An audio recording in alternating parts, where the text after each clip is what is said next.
laws that Ken Clark's trying to bring in England are absolutely ferocious at the minute, and ministers took down a court action if it's anything to do at all with an intelligence service, or if it can damage what they call international relations. And if this comes in, it just becomes a joke as here. Marian sitting in prison isn't aware of what she's charged with because it's secret evidence. Her solicitor can't fight the case because he doesn't know what she's charged with.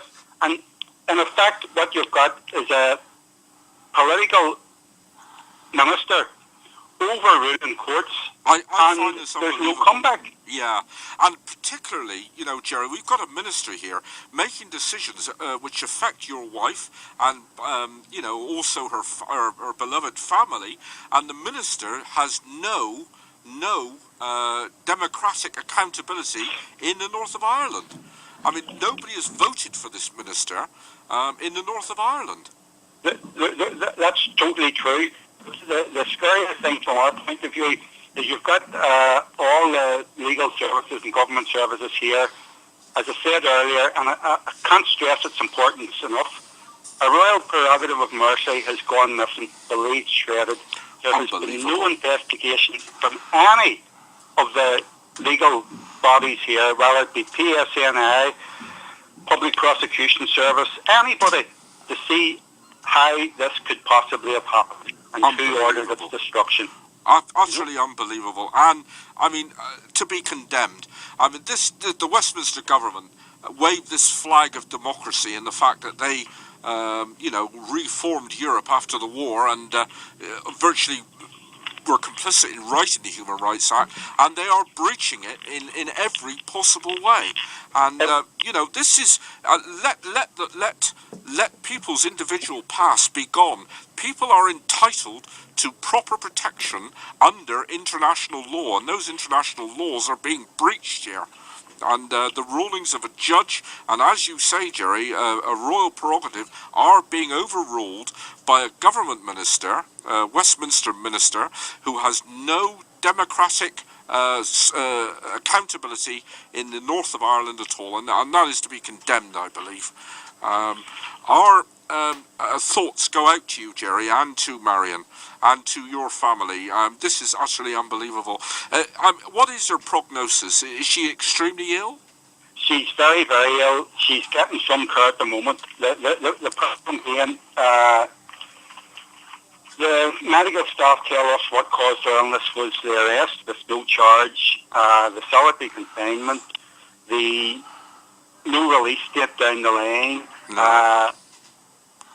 the fact that she's been held on the whim of one man, and that, of course, how can you possibly recover mentally from that when the ongoing situation just blocks out any sense of recovery at all? How can you recover?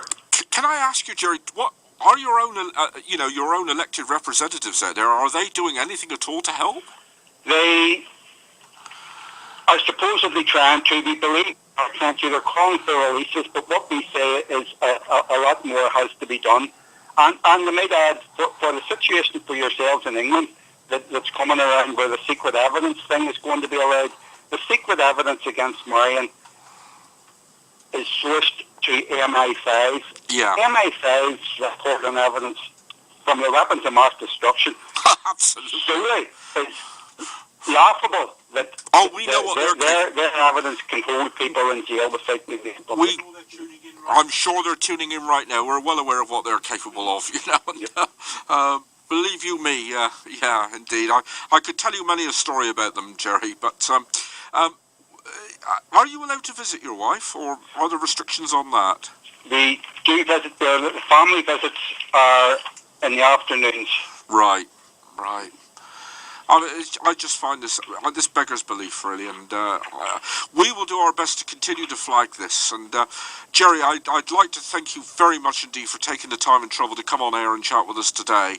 Thank you very much, and any time you want me on again, just phone me. Oh, and please pass on our very best wishes. pass on our very best wishes from us here in Cornwall, who are concerned. We are concerned at this blatant breach of human rights by the Westminster government, a blatant breach of human rights, and many of us are more and more concerned for the welfare and the well-being of your lady wife, and we wish you all very, very well, sir, and I should say Erin go bra. Thanks very much, Meg Anthony. Thanks a lot for giving me the chance. Cheers now. Bless you now. Bless you. Thank you very Bye. much indeed. Thanks. Well, that was Mr. Jerry McGlinchey. And there you are. You hear it. A lady is being detained without the right to trial. And, I mean, she is being detained despite a royal prerogative of mercy, which has been, in inverted commas, lost by the British government.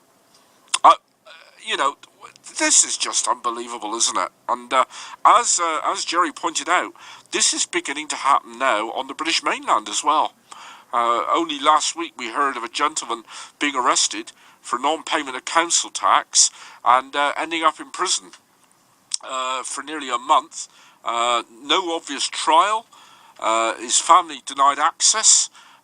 Details deliberately kept from the family, and people who ring up and ask, where is this man, are just told we've been instructed to offer no comment by the authorities.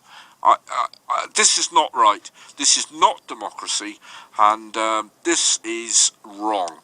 The British government, let's face it, Britain, one of the members of the Security Council of the United Nations, one of those 5 nations with that special status at the UN, signatories to the UN Convention on Human Rights, and here we have yet another example of those human rights being ignored and abused.